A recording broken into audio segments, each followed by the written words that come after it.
উপায় কি এই বিষয়ে আমরা আলোচনা করব ইনশাআল্লাহ। ইবলিস শয়তানের প্রথম দাবি ছিল আল্লাহর কাছে, আনজিরনি ইলা ইয়াউমি ইউবাসুন, আমার মুখামুখি আপনি আদমের তওবা কবুল করলেন কিন্তু আমারটা করলেন না, অথচ ভুল আমরা দুইজনই করছি। কেউ যদি বলে যে আদম ভুল করে নাই, ভুল ছিল না, সে মিথ্যুক। এখানে ভঙ্গি করার দরকার নেই, অবশ্যই তার ভুল ছিল, তার গাছের কাছে যাওয়াটা ভুল ছিল, আল্লাহ নিষেধ করছিল। ফাতাকুনা মিনাজ জালিমিন, যদি যাও জালেমদের অন্তর্ভুক্ত হবে, কথা ক্লিয়ার বলার পরেও তিনি গিয়েছিল, এটা তার ভুল ছিল। নিশ্চিত আদম আলাইহিস সালাম ভুল করেছেন, কিন্তু ভুল করে তার মর্যাদা কমে নাই, আগের থেকে আরো বাড়িয়ে গেছে তওবা করার কারণে।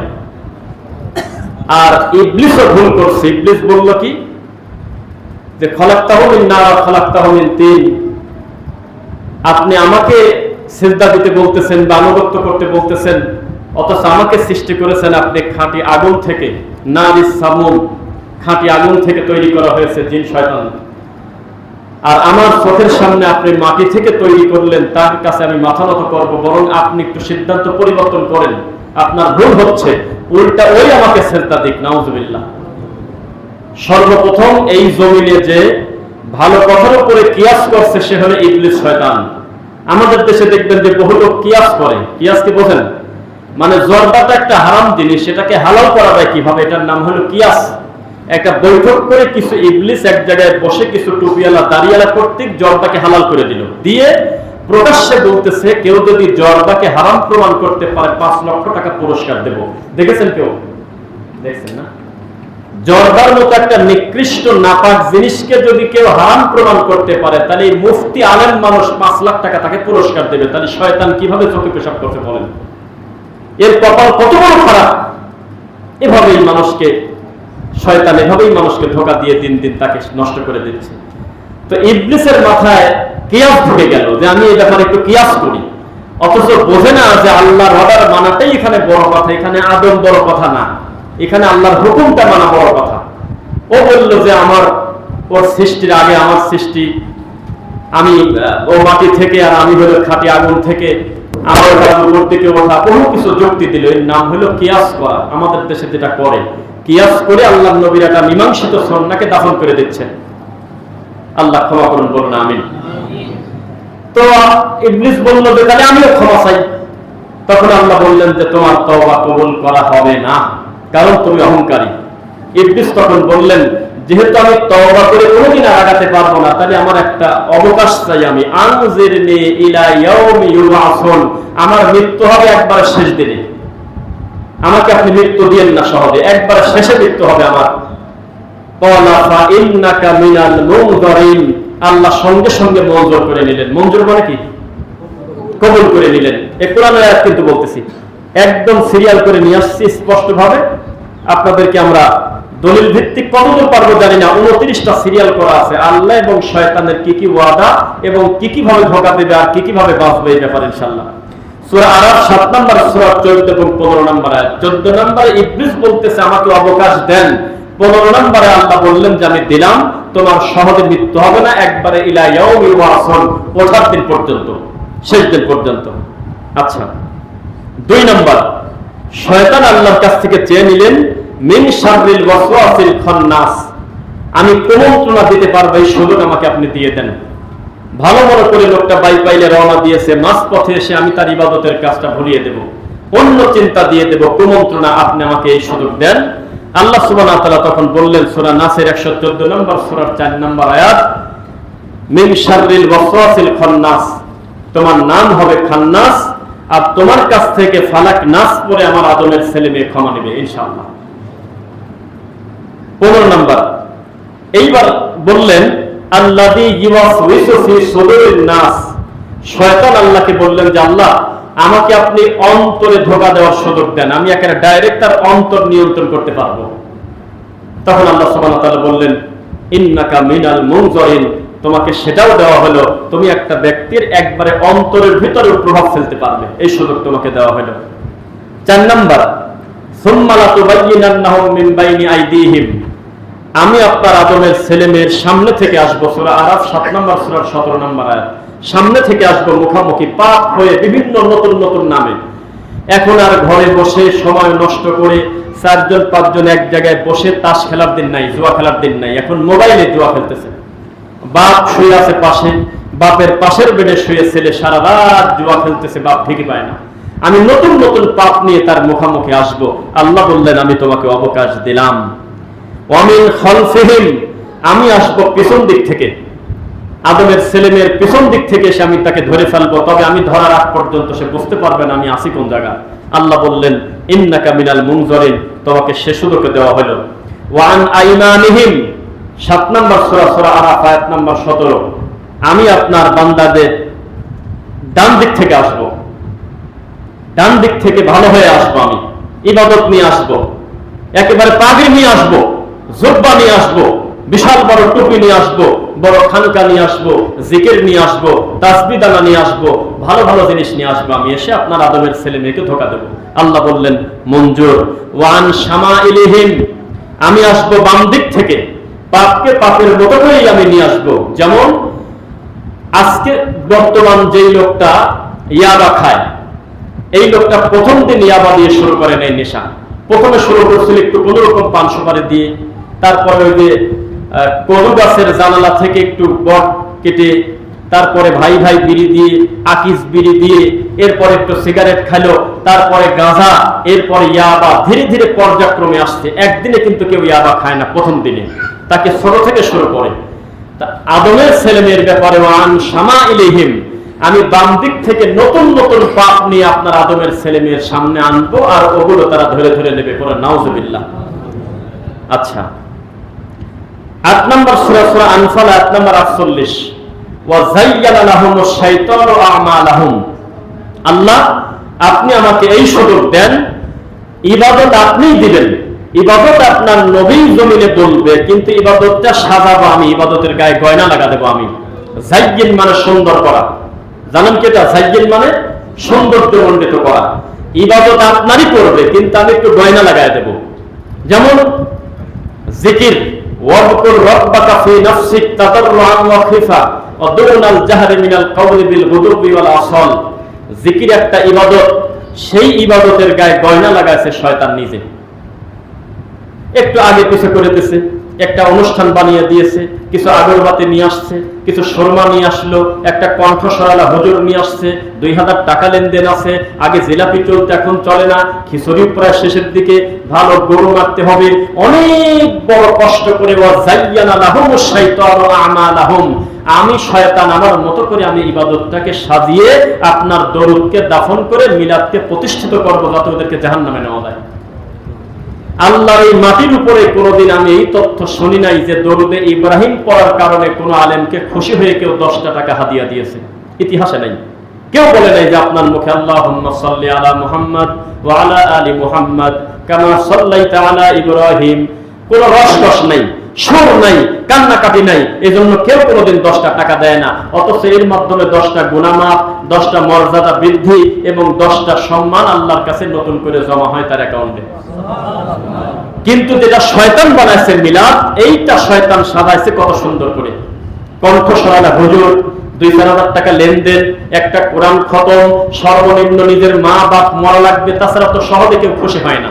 বাপ মা মরার পর তখন একটা আনুষ্ঠানিকতা করে, এর সাথে জিলাপি জড়িত, এর সঙ্গে বাতাসা জড়িত, এর সঙ্গে আপনার বহু বহু আয়োজন করে গরু মারার পরে ইবলিস বলতে চাই আমি সাকসেস, কারণ এর মাধ্যমেও যদি আমি একটা লোককে জাহান্নামে নিতে পারি তো শেষ, আর কিছু লাগে না। কিন্তু দরুদ ইব্রাহিম সাজাবে না, কোনোদিন না, ইতিহাসে যা ছিল সেরকমই আছে। এখন আল্লাহুম্মা সাল্লি আলা মুহাম্মদ ওয়া আলা আলি মুহাম্মদ, এ কোনো সুর রস কষ নাই, কিছুই নেই, স্বাভাবিক কোরআন তেমন পড়ে তেমন। তো ইবলিস বললেন 8 নম্বর সূরা সূরা আনফাল 8 নম্বর হলো 48, যে আল্লাহ আমাকে আপনি সুযোগ দেন, নতুন ইবাদত আমি বানাবো এবং দেওয়া ইবাদতকে আমি সাজাবো। এটার ব্যাখ্যা দিতে গেলে খুতবা শেষ। 4 নম্বর সূরা সূরা নিসা 8 নম্বর 119, ওয়ালা উমান্নিয়ান্নাহুম, আমি আপনার আদমের ছেলেকে মিথ্যা আশা দেব। আমি বলবো এই আরেকটু গেলেই হয়ে যাবে, এই তো কাজ শেষের দিকে, এই তো তুমি আর কিছুদিন এইভাবে জিকির করতে গেলে তুমি নবীকে স্বপ্নে দেখবে, দোয়ায়ে গন্ধে আরশ, সেকেন্ডে লক্ষ কোটি নেকির দোয়া, মকসেদুল মুমিনিন, তাজকিরাতুল আউলিয়া, কসাসুল আম্বিয়া, হাজার হাজার রামায়ণের বই ছাপাইছে, যেগুলো নবীর হাদিসকে দাফন করে মানুষের তৈরি করা মিথ্যা কথা নিয়ে এসে এইটা পড়ো 1,22,000 বার, এইটা পড়ো 77,000 বার, এইটা পড়ো 26,000 বার, 41 দিন যদি নিয়মিত পড়ো তাহলে নবী এসে তোমাকে ফজরে ডাকবে। এই পুরো কাজটা আঞ্জাম যিনি দিচ্ছে তিনি হলো স্বয়ং শয়তান ইবলিস নিজে। ওয়ালা উমান্নিয়ান্নাহুম, আমি আশা দেব মিথ্যা, তবে তার সামনে ধরে দেব কোরআনের আয়াত আর রাসূলের হাদিস। কি জানি বলে দিয়েছে, কেউ যদি শনিবারের দিন বিকাল বেলা আসর নামাজের পরে 3 নিঃশ্বাসে অমুক গাছটা খেতে পারে তাহলে তার পেটের ব্যথা ভালো হয়ে যাবে। কোথাকার গাছ, কে এই নিয়ম শিখায় দিল, এ কেউ জানে না। শয়তান ভালো জিনিস দিয়ে মানুষকে ধোঁকা দিবে, মিথ্যা আশা। এরপরে ওয়াস্তাফজিস মান ইসতাতা'তা মিনহুম বিসাউতিক, আয়াতটা আছে 17 নম্বর সূরা বানী ইসরাইল, আয়াত নাম্বার 64।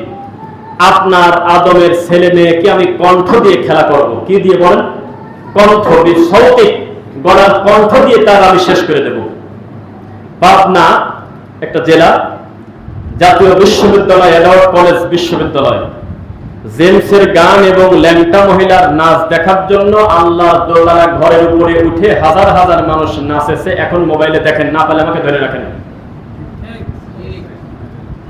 ওয়াস্তাফজিস মান ইসতাতা'তা মিনহুম বিসাউতিক, আমি আপনার আদমের ছেলে মেয়েকে জাহান্নামে নেওয়ার আরেকটা কাজ করব কণ্ঠস্বর দিয়ে।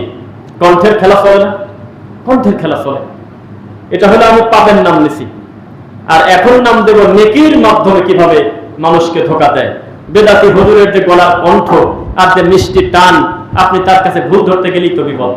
হাজার হাজার মানুষ কান্নাকাটি করতেছে, মনটা নরম হয়ে গেছে তার মিষ্টি গলার কণ্ঠে, অথচ বিসাউতিক, শয়তান নিজেই কণ্ঠস্বরকে সাজিয়েছে। ইন্না মিনাল বায়ানি লাসিহর, 9 বইতে মিশকাতুল মাসাবিতে দাখিলে আছে এই কথাটা।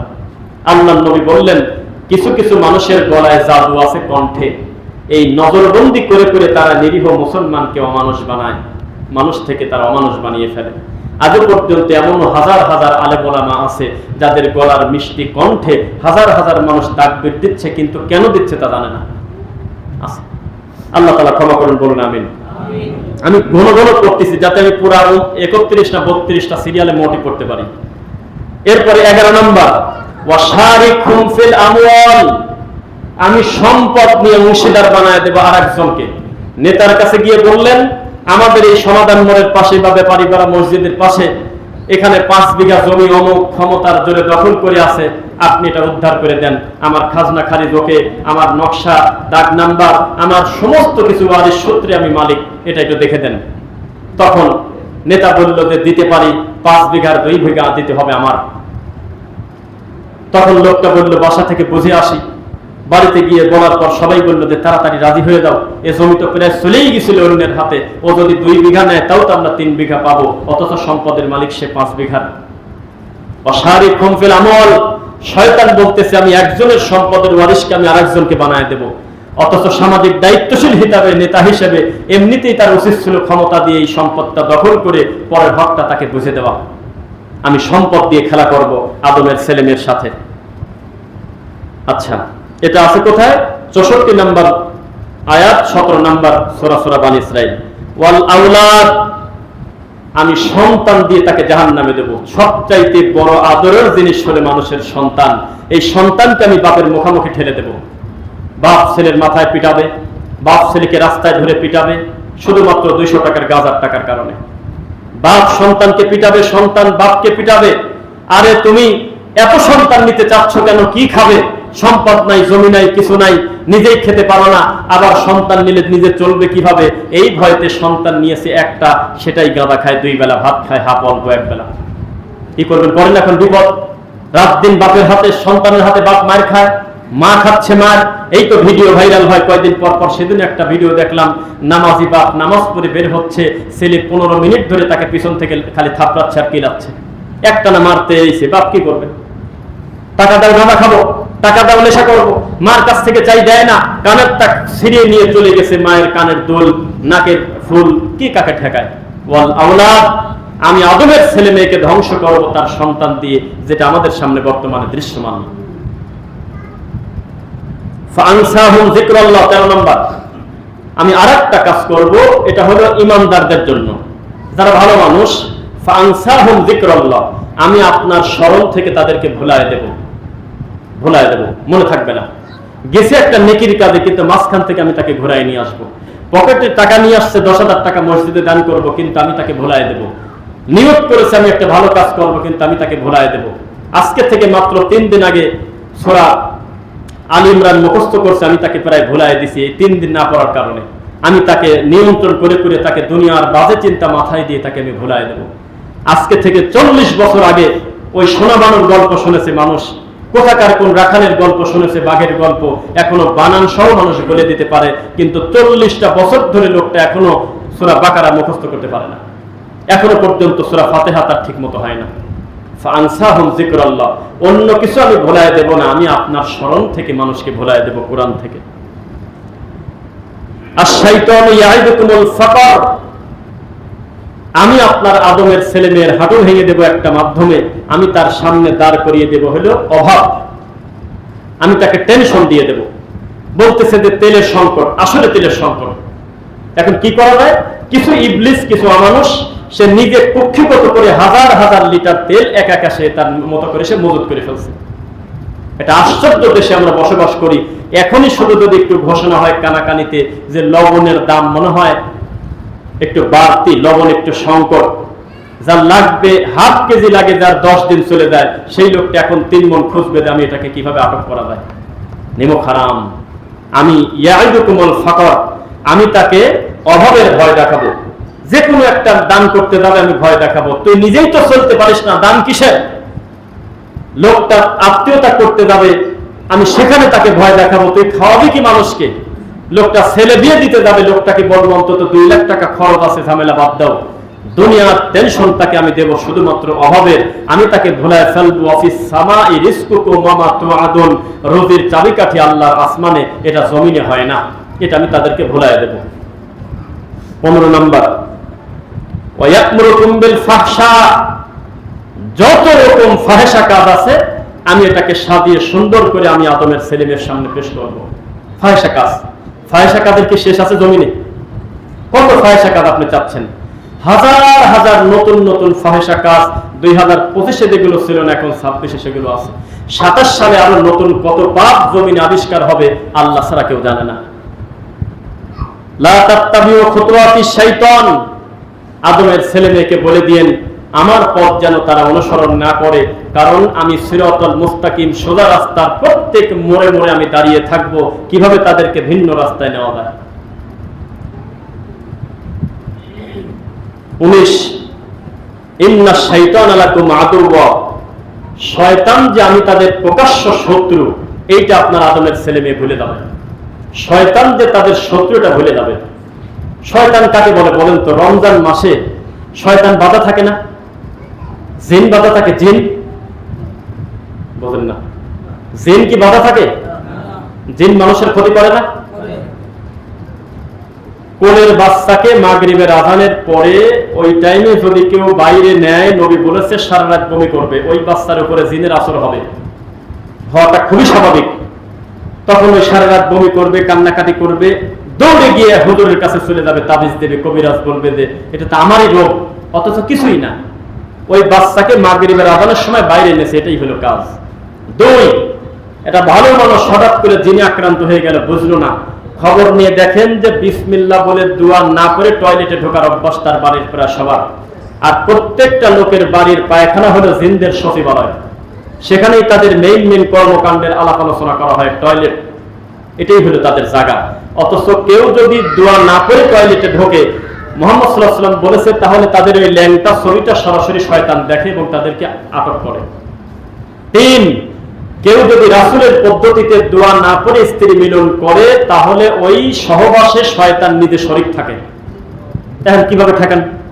এই হিসাবে আপনি হাজার হাজার মানুষকে একটু বাড়ি বাড়ি গিয়ে তদন্ত করে বলেন 1 সপ্তাহের ভিতরে কয়বার মিলন সহবাস করলে আর কয়বার আমার নবীর পদ্ধতিতে দোয়াটা পড়ছো, দেখি 3 জন মানুষ শতকরা বলুক।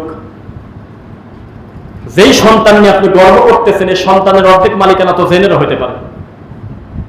দোয়া নাই, কালাম নাই, নিয়ম নাই, পদ্ধতি নাই, কি করবেন বলেন? রাসূলের পদ্ধতিতে টয়লেটে ঢুকলে নেকি হয়, হয় কিনা? রাসূলের পদ্ধতিতে টয়লেটে ঢুকলে নেকি হয়, রাসূলের পদ্ধতির বাইরে মসজিদে আসা যাওয়া করলেও গুনাহ হবে যদি নবীর পদ্ধতির বাইরে সে চলাফেরা করে। কি করবেন এখন? মানুষ কে কার কথা শুনবে? শয়তান যে তাদের শত্রু এটা তারা ভুলে যাবে। শয়তান নিয়েই তারা নিজের বাড়িতে থাকবে, ঘুমাবে। আচ্ছা, 20 ইন্নামা যালিকুমুশ শাইতানু ইউখাব্বিফু আউলিয়া, শয়তান তাদের অনুসারীদেরকে ভয় দেখায়। শয়তান ভয় সৃষ্টি করে দেবে আদমের ছেলেমেয়ের। প্রচন্ড ভয় পাই আমরা। ভয় পান কিনা বলেন? ভয় পান। কেন ভয় পান তা জানেন না?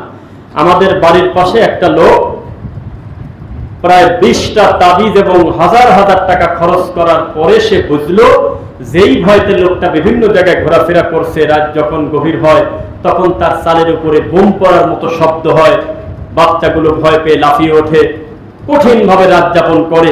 পরবর্তীতে দেখা গেল যে একটা বড় একটা গাছের মেহগনি গাছের তিতা ফল হয়, ওই ফল তার গাছের চালের উপরে পড়ে। আর চালের উপরে পড়লে ওখানেই থাকে না, ঘুরে চলে যায় পাঁচিলের ওই পার তার আত্মীয় স্বজন অন্য জায়গার বাসায়। মাঝখানে সে ভয়তে ঘুরতেছে, হাজার হাজার টাকা খরচ হয়ে গেল। আদমের ছেলেমেয়ের কোনো সাহস থাকবে না। এই যে যারা জিহাদে যেতে চাচ্ছে না, দেখবেন যে মনে হচ্ছে যে আমাদেরকে গালিগালাজ করতেছে যে হ্যাঁ আমরা হলো ইসরায়েলে যাবো, আমরা মারি দিয়ে আসবো, তোরা ঠেকালি কি কারণে? 2 টাকা দামের একটা বাসিতে ফো দিবেন, ভয়তে পড়া চলে যাবে। ওর কোনো এইরকম ইমান। 10টা টাকার চা খেয়ে সে ভোট দিয়েছে 12ই ফেব্রুয়ারিতে অন্য এক দলের। এটা হলে তারা। ও রাস্তার উপরে জীবন দিতে পারবে, ব্যাপার না, আমরা মানি। টাকুর উপরে কাপড় পরবে না। এটা হলে আমাদের বাঙালির ইমানের গতি। শয়তান নিয়েই তারা চলাফেরা করে। আল্লাহ হেদায়েত দিক, বলুন আমিন। আচ্ছা, এরপরে সহিহ মুসলিমের 2203, আল্লাহর হকে সবচেয়ে দামি ইবাদত হলো সালাত। আমাদের সালাতের ধরন এক, মুসা আলাইহিস সালামের সময়ের নামাজের ধরন এক, কিন্তু সালাত ছিল সারাটা জীবনই। এই সালাতে আমি আদমের ছেলেমেয়ের অন্তরে জায়গা করে নেব। নেয় না? সূরা কিরাত ভুল হয়ে যাচ্ছে, রুকু সারাই সিজদা চলে যাচ্ছে, 4 রাকাত নামাজ 3 রাকাতে বসে শেষ করে দিচ্ছে, আমি নামাজের ভিতরে তাকে ধোঁকা দেব। এভাবে আল্লাহর কাছ থেকে সে অনেকগুলো জিনিস চেয়ে নিয়েছে। এইবার আপনাকে আসি আমি পয়েন্টের বাইরে কিছু বলতে। রাসূল সাল্লাল্লাহু আলাইহি ওয়াসাল্লাম আমাদেরকে ভয় দেখিয়েছেন ইহুদি খ্রিস্টানের। আল্লাহ বলেছেন, ইয়া আইয়ুহাল্লাযীনা আমানু লা তাত্তাখিযুল ইয়াহুদা ওয়ান নাসারা আউলিয়া, খবরদার তোমরা ইহুদি খ্রিস্টানকে বন্ধুরূপে গ্রহণ করো না। বা'দুহুম আউলিয়াউ বা'দ, তারা নিজেরা নিজেদের বন্ধু, তারা তোমার শত্রু। তাই ইহুদি খ্রিস্টান কি আমাদের বন্ধু? আমাদের বন্ধু হলো ইরানের শিয়ারা, ঠিক কিনা বলেন? কি বলেন না? মানে আমাদের এই দেশের 90% উপরে শিয়া। চ্যালেঞ্জ করলে হাত তোলেন, আমি প্রমাণ দেব। কোথায় চান? অনলাইন চান, অফলাইন চান, রাস্তার উপর দাঁড়িয়ে তদন্ত করেন, যেখানে চান চান। আমাদের এই দেশের 90% উপরে শিয়া। তারা কেন শিয়া তা জানে না। আহলুল হাদিস আলেম ওলামারা যখন শিয়াদের আকীদা সম্পর্কে ধারাবাহিক আলোচনা করে তখন তাদের সবচেয়ে স্লোগান দেয় মা তুলে। জানেন এখন দেখেন, এই ইরান ইসরায়েলের যুদ্ধ না হলে হয়তো আমরা বুঝতে পারতাম না যে বাংলাদেশে 90% উপরে শিয়া। জানতাম না, আমি জানতাম না। আমি মনে করতাম যারা প্রকাশ্যে আল্লাহর নবীর সাহাবীদেরকে অকথ্য ভাষায় গালি দেয়, ওমর রাদিয়াল্লাহু আনহু আমাদের পরিত্যক্ত করা, সেই মানুষকে হত্যা করলো পেটের মধ্যে ছুরি ধরে দিয়ে, তার নাম আবু লুলুফিয়স। এই কুখ্যাত কুলাঙ্গার অমানুষের মাজার বানাইছে ইরানের শিয়ারা, এই জাহান্নামের কুকুররা। প্রতি বছর রোশ করে, মাজার করে, আর কবরের উপরে সেলুট দিয়ে বলে, ওহে লুলুফিয়স, বীর তুমি শ্রেষ্ঠ বীর, তুমি শুধু ওমরকে কেন মারলে, আয়েশাকে ছেড়ে দিলে কেন? তুমি আবু বকরকে ছাড়লে কেন? তুমি উসমানকে ছাড়বে কেন? তবে তুমি উমরকে মারার কারণে তোমার প্রতি আমাদের লাখো সালাম। প্রতি বছর সেখানে ওরস হয় এবং গোটা ইরানে সেদিন ছুটি উদযাপন হয়। আর এই মুসলমান নামধারী অমানুষরা আমরা এই কুকুরদের পক্ষ নিয়ে আহলুল হাদিসদেরকে অকথ্য গালিগালাজ করি। আচ্ছা, আমি 1 মিনিট চুপ থাকি, আপনাকে মন্তব্য বলেন। শিয়াদের ব্যাপারে সমস্ত আহলুল হাদিসকে পরামর্শ দেয় কিনা বলেন? আচ্ছা, একজন লোককে হাত তুলে আমাকে বলেন যে জীবনে কোনদিন কোন আহলুল হাদিস আলেম অথবা আমরা কোন আলেম ওলামা ইসরায়েলের ইহুদি খ্রিস্টানের পক্ষে একটা ভালো কথা বলছি, কেউ প্রমাণ দেন? জোড়া দিয়ে পিঠের সামনা তুলে দিবে, তারপরে এখান থেকে যাবো। খালি হাত তুলে বলেন আমাদের বক্তব্যে কোনোদিন বলছি যে ওই কি বলে শিয়ারা ভালো না, তবে ইসরায়েল ভালো, এই কথাটা কবে বলছে আমাদের দেখান? শয়তানের একটা চক্রান্ত। আমাদের দেশের এই ভণ্ড রুবেরা, আমরা যখন শিয়া কিতার ব্যাপারে কথা বলি তখন এটাকে বলি কি যে ওরা যেহেতু শিয়াদের বিরুদ্ধে তাই ওরাই ইসরায়েলের পক্ষে, অবশ্যই আছে বলে। আরে বাবা, ইহুদি খ্রিস্টানের ধোঁকা পরিচয় দিয়ে দেখা যায় এই দেশটাকে কোনো ইহুদি খ্রিস্টানের হাতে দিয়ে যে ইসলামের অবহেলা ক্ষতি করতে পারবে না, মানুষের ক্ষতি করতে পারে, ইসলামের ক্ষতি করতে পারবে না। এত বড় কেন? কারণ তার কাছে নতুন করে কেউ ইহুদি হতে যাবে না। একবারে ল্যাংটা মুসলমান হবে, খালি ঈদের নামাজ পড়ে সেও তাদের ইহুদি, ধর্মই আলাদা। কিন্তু এই দেশটাকে সরবরাহের হাতে তুলে দেয়, ইহুদির থেকে বড় করে ফেলবে সে। কারণ ওই লোকটার কাছে মানুষ ধর্ম মনে করে যাবে, ইহুদি খ্রিস্টানের কাছে কেউ ধর্ম মনে করে দেয় না। এটাই পার্থক্য। এই জন্য আমরা ইহুদি খ্রিস্টানের থেকে বেশি বিরোধিতা করি শিয়াদের, কারণ ইহুদি খ্রিস্টানের বিরোধিতা তো আল্লাহ কোরআনে করছেই। এটা হলো দৃশ্যমান, আমরা পরিস্থিতিতে তারা পশু। কিন্তু শিয়ারা যেহেতু পাগড়ি পরে, টুপি পরে, দাঁড়িয়ে আছে, নামাজ পড়ে, এদের অনুসারী বাংলাদেশে যেহেতু হাজার হাজার লক্ষ লক্ষ কোটি কোটি আছে, এই জন্য তাদের কোন ব্যাপারে বেশি মন্তব্য করি যাতে মানুষ বুঝতে পারবে তারা কত বড় খারাপ। তবে এদের পাপসের লেখা আবু বকর, পায়খানার ব্যাগের উপরে ওই কমরের উপরে লেখা ইয়া আয়েশা, কুকুর আর বিড়ালের নাম রাখছে ওসমান। আবু বকর আর ওসমান নাম রাখার কারণে জীবন্ত বাচ্চাকে পোড়ায় দিল। মাত্র কয়েক বছরের 14,45,000 সৈন্যের রক্ত খাইল, বুকের তাজা রক্ত চিবিয়ে খাইল। আপনার লজ্জা নাই, শরম নাই। আর যেই ইহুদি খ্রিস্টানের পক্ষ আপনি নেন আকার ইঙ্গিতে অথবা বিরোধিতা করেন, তারা আছে 1.5 লাখ। ঠেকান এখন কি করবেন? খোমেনি তার নিজের বইতে লিখতেছে 10টা জরাতন্ত্র আক্রান্ত কুকুরকে হত্যা করার থেকে একটা সন্নি হত্যা করা বেশি দেখি। উসুলুল কাফি, কাশফুল আসরার, এই সমস্ত অফিশিয়াল কিতাব যদি আপনি ওদের একটু শিয়াদের পড়েন, আপনি এখান থেকে প্রমাণ পেয়ে যাবেন এই পৃথিবীতে শিয়াদের থেকে নিকৃষ্ট কোনো জাতি পৃথিবীতে পাওয়া কঠিন বর্তমানে। আপনি মোহাম্মদপুর শিয়াদের কাছে যান, ইমাম যেখানে দাঁড়ায় তার থেকে মুসল্লিদের জায়গা যদি উঁচু না হয় তাহলে আমি মিথ্যুক। মোহাম্মদপুরের শিয়াদের কাছে গিয়ে যদি বলেন যে কন্ট্রাক্ট ম্যারেজ করা যায় আছে কিনা, একটা পতিতালয়ের মহিলাকে বলবো যে 1 ঘন্টা তোমাকে আমি ভোগ করতে 2000 টাকা দেবো, বিয়ে করে নেবো, এইরকম নীতি মানেন কিনা? যদি বলেন আমি মানি না তাহলে আমাকে ধরে রাখবেন। এটার নাম হলো গোটা বিবাহ, কন্ট্রাক্ট ম্যারেজ। এখনো পর্যন্ত তারা করে। গোটা ইরান হলো বেশ্যালয়, পতিতালয়, গোটা ইরানটাই পতিতালয়, সব যারা সন্তান বেশিরভাগ। আর এদের পক্ষ যদি বাংলাদেশের আলেমরা যদি বেশি না নেয় তাহলে মৃত্যু। এত বড় কথা বলে দিলাম। এই দলের নাম আলাদা, কিন্তু একই জিনিস। এখন দুজনের থেকে ভেঙে পড়া যায় না, এই বিপদ আছে, ঝামেলা আছে। এটা হলো সেই দেশ। প্রকাশ্যে শিয়াদের পক্ষে কাজ করতেছে। জাহান্নামের কুকুর বলেছে খারেজিদের, কে বলেছে বলেন আপনি? কিলাবু আহলিন নার মানে একটু আগে বলা থাকলে বলেন, কিলাবু আহলিন নার মানে কি? জাহান্নামের কুকুরদের বাসার জায়গা। এই জাহান্নামের কুকুর হয়ে গেল খোলেনি কাসেম সোলেমানি, আমাদের দেশের ধর্মের বড়দের বড় ভোটার কায় দিয়ে যায় না। ওরে বাবা, আমরা কি হারালাম? আমরা আজকে আমাদের রাহুল হারালাম। ওদিকে কাবা ইমাম বলে যাচ্ছে চাপে পায় না। বিশ্ববিখ্যাত বড় বড় বিদ্যান জমিনে আক্রান্ত হচ্ছে, আল্লাহর ঘরে ভেঙে দিচ্ছে, আলু হাদিসদের গবত্ব গালিগালাজ করতেছে, রক্তাক্ত করতেছে। সুন্নাহর উপর আমল করার কারণে জীবনে আপনার এই দলের ভুল মন্তব্য করবে না, করো নাই কোনোদিন। আশ্চর্য একটা জাতি, নিমক হারাম একটা জাতি। আমাদের এই দেশের অধিকাংশ শিয়া, আমাদের দেশের অধিকাংশ শিয়া, আমি দায়িত্ব নিয়ে বলতেছি বারবার এতগুলো মিডিয়ার সামনে, অধিকাংশ শিয়া। লজ্জা শরম বলতে তাদের কিছু নাই। কবে দান দেখেন, এখন এই বক্তব্যগুলো শুনতেছেন, কি পরিমাণ গালিগালাজ দেখেন, একটু বলেন কি গালিগালাজ হচ্ছে, এটা পড়া যায় না। এরা শিয়া। আল্লাহ হেদায়েত করুন, আমিন। কি পরিমাণ আমাদের ইমানের দুর্বল হলেও ইমান ধ্বংসের 10টা কারণের একটা কাফিরকে কাফির মনে না করা। ডক্টর আব্দুল্লাহ জাহাঙ্গীর রাহিমাহুল্লাহ, আমি তো বারবার বলি হানাফি হলে এরকম হানাফি হন, কিসের একটা হানাফি হয়েছেন? এমনি নাম দিয়ে দিচ্ছেন এই ভালো মানুষটা, সাইদি সাহেবের মতো হানাফি হন। যে ভুল গেছে স্বীকার করে নিলাম, মানিয়ে নিলাম, এরকম হন না কি কারণে? আব্দুল্লাহ জাহাঙ্গীর সাহেব বলল যে শিয়াদের ভিতরে গ্রুপ আছে 52টা, সবচেয়ে যারা ভালো তাদের ব্যাপারে গবেষণা করে আমি আব্দুল্লাহ জাহাঙ্গীর স্যার বুঝলাম যে কোরআন হলো বিকৃত কোরআন, আসল কোরআন ওসমান পোড়া দিয়ে গেছে। বাকিগুলিকে আপনারা সিরিয়াল করে নেন, কোন জায়গা আছে এখন খুঁজে নেন। এই শিয়াদের পক্ষে আমাদের দেশের লোক বেশি। আপনি ডান পাশে কাবাই নামাজুর রহমান সুলাইসের ছবি দেন, এখন দেন, এখন দেন। আর বাম পাশে জাহান্নামের কুকুর ইরানের এই খমেনের ছবি দেন, দিয়ে বলেন 1 ঘন্টা সময় বন্ধুরা দেখি এটাতে লাইট দিবে, এটাতে লাভ দিবেন, এই জাহান্নামের কুকুর যদি 4 ভোট না পায় বেশি আমাকে ধরে রাখবেন। আমরা একটা নিম্ন জাতি, আমরা কি আমাদের বন্ধু নিয়ে আমাদের শত্রুতা জানি না, আমরা একটা আশ্চর্য জাতি। অথচ সারা পৃথিবীর সবচেয়ে ভয় এবং সবচেয়ে প্রভাব বিস্তারকারী সম্মানিত ইমামের ছবি এই পাশে আছে, উনি ভোট পাবে না, পাবেই না, নিচে কমেন্ট লিখবে ওই হয়ে আমেরিকার দালাল। আর এটা হলো আব্বাস।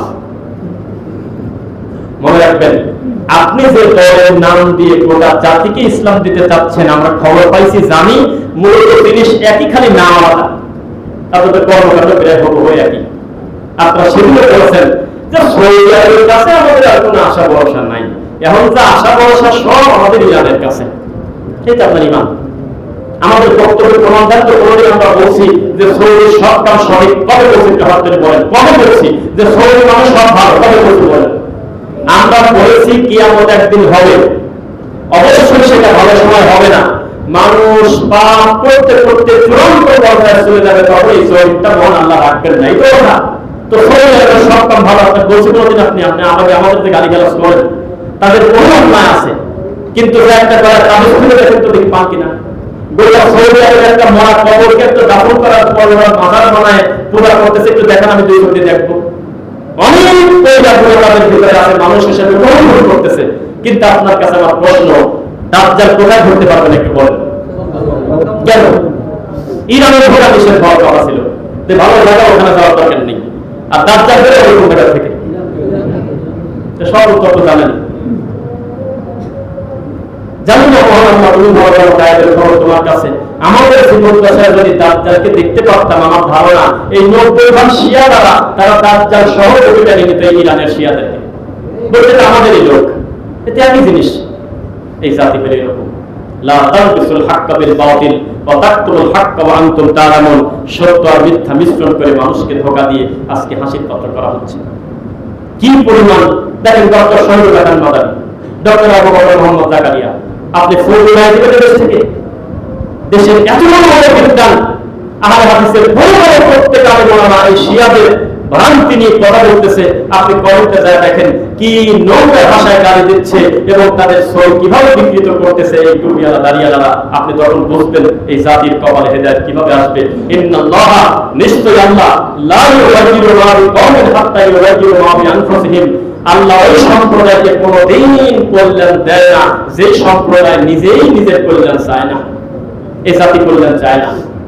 এই জাতির কাছে আমি বারবার বলতেছি, এখনই খালি বলেন যে সৌদি আরব আর ইরান, যদি ইরান 3 গুণ ভোট বেশি না পায়, আমাকে বলবেন আপনি এটা হলো দেশ, এটা হলো সেই দেশ যেই দেশ বলে এখনো আপনি বুঝতে পারেন নাই, এত কিছু আয়োজন মূল জিনিস এখনো জানেন না। ইরানের শিয়া খমেনি বলতেছে, আমরা যদি মক্কা মদিনা দখল করতে পারি, এই শব্দটা তারা বেশি ব্যবহার করে, মানে ঘুরে ফিরে বারবার তাই মক্কা মদিনা দখল করতে চায়। হাজরা আসদ কত শুরু করে রাখছিল কতদিন বলেন তো?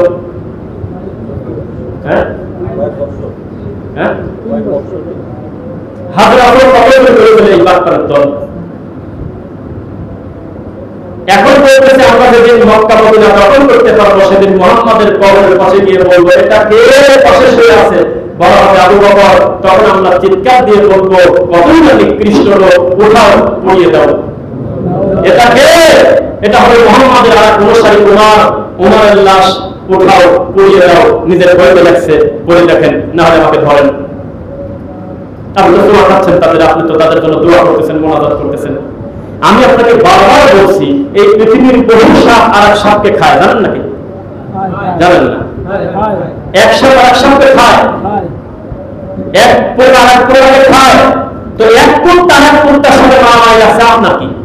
আপনি তাদের দিকাবেন, আপনি এমন নিকৃষ্ট, আপনি এমন পশু, বরং বাথরুম আদর তার থেকে খারাপ। আপনি টুপিওয়ালা মানুষ, আপনি বিশ্ববিদ্যালয়ে গায়েওয়ালা জানাজা পর্যন্ত পড়ছেন। কোন মাজারে বলে পড়ছে একটু ডাকবেন তো? কোন মাজারে হানাফি, শাফি, মালিকি, হানবলি কোন ইমাম বলে গেছে যে শিয়া মরলে জানাজা দিয়ে দাও? একটু বলেন কোন হিসাবে লোকটা জানাজায় তারা গেল? তার মানে তারা কিন্তু টাকার ইঙ্গিতে বলে গেছে পরে হলে আমাদের আব্বা, পরে হলে আমাদের মডেল বলে গেছে বহু আগে। কাশেম সলমানের সময় বলে গেছে একবার, খলিলের সময় বলে গেছে দ্বিতীয়বার, আবারও সামনে বলবে।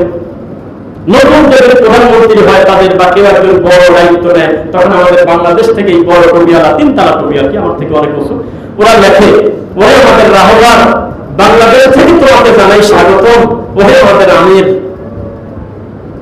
অথচ তাদেরকে আমরা বলি জাহান্নামের কুকুর। সেম কথা মনে বলছে, আপনার খারাপ লাগলে আমার কিছু করার নেই। কিলামুন নার, জাহান্নামের কুকুর। কিলামুল আহলিন নার, জাহান্নামের অধিবাসী কুকুর। নিকৃষ্ট তারা। তাদেরকে বলা হয় ইহুদি খ্রিস্টান। ইহুদিকে যদি বলেন যে পৃথিবীর সবচাইতে ভালো তারা, তারা বলবে মুসা এবং তার সাথীরা সবচেয়ে ভালো। খ্রিস্টানকে যদি বলেন এই পৃথিবীর সবচেয়ে ভালো তারা, তারা বলবে ঈসা নবী এবং তার সঙ্গী সাথীরা। আর এই শিয়াদেরকে যদি বলেন এই পৃথিবীর সবচেয়ে নিকৃষ্ট তারা, বলবে মুহাম্মদের অনুসারীরা। নাউযুবিল্লাহ। ইল্লা, তখন বলবে ইল্লা, তবে 12 জন বাদে। এই 12 জনের নাম সিরিয়াল নাই বলে জানেন তো আপনারা? কারা বলেন তো দেখি? হাসান, হোসেন, ফাতেমা, আলী, এই বংশ 12 জন। এই 12 জন ছাড়া বাদ বাকি সব কাফের। এমনকি এমন কথা লেখা আছে, আমরা যদি কোনোদিন জিবরাইলকে ধরতে পারি তো পিঠের চামড়া তুলে দেব। এমন কথা আছে। প্রকাশ্যে করতেছে। এই যে মহানগরের লোয়ারে সেদিন দেখলাম কালো টুপি, বেশিরভাগ কালোই পরে মনে হয়, বা অন্যটাও পরে, তবে কালো দেখছি আমি আর কি। ওদের কালো কোট, কালো জুব্বা, কালোই, পুরো টুপিও কালা, একবারে পুরো কালো। তো বলতেছে যে কি বলে, এক ভোর জিবরাইল পড়ছে। আমরা মেনে নিছি যে মোহাম্মদ ভদ্র, ওরা মেনে নিলাম। কিন্তু মোহাম্মদ বলার সাথে সাথে আবু বকর ও ওসমানের উচিত ছিল যে যা হওয়ার হয়ে গেছে, খেলাফতটা তোমার হক, তুমি এটা ধরে নাও, নিয়ে তুমি আমাদেরকে ক্ষমা করে দাও, কতই না ভালো হতো। এই কথা বলেছে। কি মুশকিল কর গাভীরে ক্ষোভ, অনেক কথা আছে। আমাদের দেশে যারা নিজেদেরকে সুন্নি দাবি করে, এটা কিন্তু মুসলিম না, জানেন কি? এরা অধিকাংশ মুশরিক। এরা মুয়াবিয়াকে গালি দেবে, এরা আবু বকর, ওমর, ওসমানের ব্যাপারে বিদ্বেষ পোষণ করে কৌশলে, কিন্তু খোলা মাঠে বলে না, সামনে বলে না। শুধু আলী, শুধু হাসান হোসেন। আমাদের এই দেশে অধিকাংশ শিয়াদের প্রভাব, নামের আগে নামের পরে হাসান, হোসেন, আলী, এরকম নাই? প্রচুর পরিমাণ। একটা গাড়িও আছে, দেখলাম যে আব্দুল নূর, নূর আলী, এরকম কি যেন একটা গাড়ি আছে, আলী নূর। হ্যাঁ, আলী নূর। আলী নূর কেন? এই নামগুলো আমরা শিয়াদের প্রভাব এই দেশে পাইছি। আমাদের দেশে যাদেরকে আমরা কইজা কোরআন মডেল মনে করি যে পাকিস্তান, অধিকাংশ শিয়া, জানেন সবটা বলে নাই।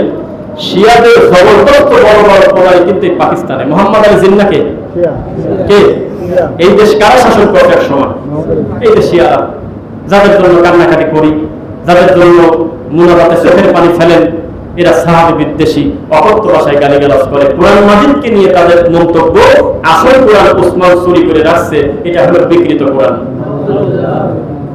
এখন যদি কেউ বলে যে আমি মুসলমান হব, তাদের কাছে গিয়ে মোহাম্মদ করে গিয়ে যদি বলে কালেমা পড়ে দেন, আশহাদু আল্লা ইলাহা ইল্লাল্লাহ ওয়া আন্না মুহাম্মাদার রাসূলুল্লাহ, এই কথা বলে যদি কালেমা পড়ে, তাহলে আমি মিথ্যুক, আলী ওয়ালিউল্লাহ, এই কথা বলতেই হবে। এবং যখন শেষ হবে তখন তাকে বলবে যে আল্লাহুম্মা আমিন, হাত তোলাবে। তারপর বলবে আল্লাহ আপনি আয়েশাকে ধ্বংস করে দেন, আল্লাহ আপনি আবু বকরকে ধ্বংস করে দেন। অনেক কিছু বলার পর বলবে এবার তুমি বাড়ি নামে বিশ্বাসী হয়ে তারপর তুমি বাড়ি ছেড়ে দাও। জাতি কি বুঝলো আর আমরা তাদের কি বোঝাবো? আমাদের গালি দিতেও দরকার কি ভাই? আপনি একটু গবেষণা করেন, আমি যেমন কিতাবের রেফারেন্স দিয়ে তাদের এতটুকু আকীদার ব্যাপারে বললাম, তা আপনি জীবনে আমাকে গালি দেওয়ার আগে এটা কেন মনে করলেন না যে ওনার এই কথা সঠিক কিনা? আমিও একটু শিয়াদের নিয়ে গবেষণা করি, আমিও তাদের কিতাব একটু পড়ে দেখি এই কথাগুলো তাদের আছে কিনা। আমারই গালি গালাজ করে ভাই এই হুজুর দালাল আছে কিনা বলুন। বিচার কিন্তু একদিন হবেই। মা ইয়ালফিযু মিন কাওলিন ইল্লা লাদাইহি রাকিবুন আতীদ। যাই জবান থেকে বের করতেছি সব কিছু আল্লাহর কাছে রেকর্ড থাকতেছে কিনা? রেকর্ড থাকতেছে। এই দেশে এত শিয়া আমরা জানতাম না, এত শিয়া আমরা জানতাম না। অধিকাংশ শিয়া মুআবিয়া রাদিয়াল্লাহু আনহু আল্লাহর নবীর জবরদস্ত সাহাবী, তাকে অকথ্য ভাষায় গালিগালাজ করে, জানেন আপনারা? এটা নিয়ে তো মারামারি হয়ে বিবাহিয়াতে একজন হুজুর আর একজন হুজুরের জিহ্বা কাটতেছে, দেখছিলেন এর আগে? তাহেরির কাকা হয়, চাচা ভাতিজা কি, তাহেরির চাচা তার জিহ্বা কাটি ফেলছে। কেন? মুআবিয়াকে সে ভালো করলো কি কারণে? এটা তার অন্যায়। ইয়াজিদও খারাপ, মুআবিয়াও খারাপ, এটা হলো সুন্নতের অফিশিয়াল আকীদা। এই গ্রুপে আবার ইনায়াতুল্লাহ আব্বাসী নেই। ইনায়াতুল্লাহ আব্বাসী হলো ইয়াজিদকে অবশ্য গালিগালাজ করবে, কিন্তু তার আব্বারা ভালো। অবশ্য সব দুই গ্রুপ কিন্তু ল্যাংটা না। আল্লাহর নবীর কোন সাহাবীকে দিয়ে অথবা যাদের ব্যাপারে জাহান্নামী ঘোষণা হয় নাই, যারা নবীর সাহাবী বা তাবী, তাদের ব্যাপারে কোনো মন্তব্য করা হয়? বরং আমি হোসাইন রাদিয়াল্লাহু আনহুর সাথে যেটা ঘটে গেছে, এই গোটা ঘটনাকে আমরা আল্লাহর উপরে ছেড়ে দিয়ে বলবো, আল্লাহ তুমি ভালো জানো। আল্লাহ, আমরা আমাদের অন্তর থেকে হোসাইনকে ভালোবাসি, রাসূলের কলিজার টুকরা নাতিকে আমরা ভালোবাসি। কেন? কারণ তার জান্নাতে যাওয়ার ব্যাপারে নবীর ঘোষণা আছে কিনা বলেন? তাই আমরা তাকে ভালোবাসতে বাধ্য। কিন্তু তাকে ভালোবাসা মানে ইয়াজিদকে রাত দিন গালিগালাজ করা, এই কথা আল্লাহ আমাদেরকে শেখান নাই। কারণ এই পুরো ঘটনাটাই গায়েবের ব্যাপার। না কোনো ওহী আছে, না কোরআন নাযিল ছিল, না মুহাম্মদ সাল্লাল্লাহু আলাইহি ওয়াসাল্লাম জীবিত ছিল, কিছুই না। তাই এটা একটা ঘটনা, এটা ঘটে গেছে অনাকাঙ্ক্ষিত, ভুল বোঝাবুঝি হয়ে গেছে, মাঝখানে তৃতীয় পক্ষ ধরে খারিজিরে কামনা করে ফেলছে, আমরা আল্লাহর উপরে ছেড়ে দেব। ইতিহাস কিন্তু বিকৃতি হয়, জানেন আপনারা? ইতিহাস বিকৃতি হয় কেন? বিশাল সিন্ধু নামে একটা বই আছে আমাদের এই দেশে, যেই বইতে হোসাইনের কারবালার ঘটনা এ টু জেড তারা লেখছে। ওই ঘটনা পড়ে কারবালা সেনা আর রামায়ণ পড়ে কোরআন সেনা একই। পুরা আমাদের কথা পুরো বইটা মিথ্যা কথা দিয়ে সুন্দর করে বইটা কবিতে খুব সুন্দর করে সাজায় রাখছে। তার মানে ইতিহাস কিন্তু বিকৃতি হয়। আজকে যে সরকার ক্ষমতা আছে, এখন ৭১কে যেভাবে দেখতেছেন, মাত্র ৫ই আগস্টের আগে ২৪ সালে কি এটা মনে হতো আপনাদের? এটা কি এইভাবে কি দেশ ছিল? আবার আরেক দল ক্ষমতায় সামনে আসলে সে দেখাবে যুদ্ধটা কি রকম। আপনি এখন বলছেন এ তো মাত্র ৫০ বছর আগের কথা বলছি। একজনের দৃষ্টিতে এটা হওয়ার দরকার ছিল না, মানুষ খালি খালি বলে গেছে এমনি। একজন বলতেছে যে না এটাই হলো আমাদের চেতনা, আর একজন বলতেছে ৩০ লাখ, কেউ বলতেছে ৩ লাখ, আর একজন বললো সেদিন ৩,০০০।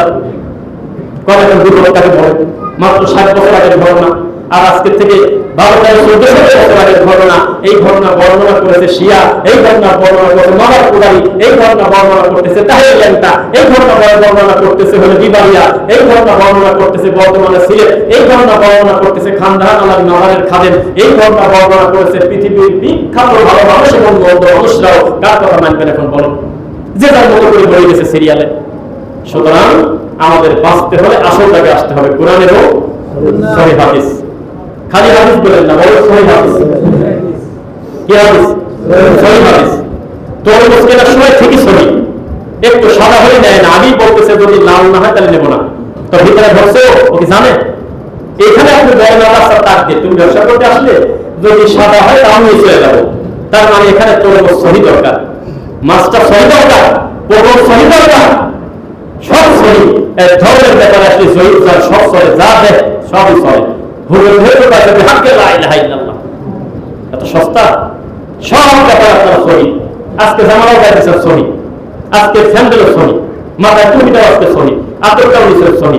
প্রত্যেক ব্যাপারে আপনি সহি, যে অন্য চোখে যাতে আমাকে মন্দ না দেখায়, তুলনামূলক ভালো জিনিসটা করে আমি যাই, তুলনামূলক ভালো খাবারটা আমি খাই, সব ১ নাম্বার মানে হলো সহি। আর ইবাদতের ব্যাপারে বাঙালি যারা জয়ীদ বেছে নিয়েছে। কথা বুঝতে পারলেন? আল্লাহ আমাদের অতীতের ভুলগুলো ক্ষমা করুন।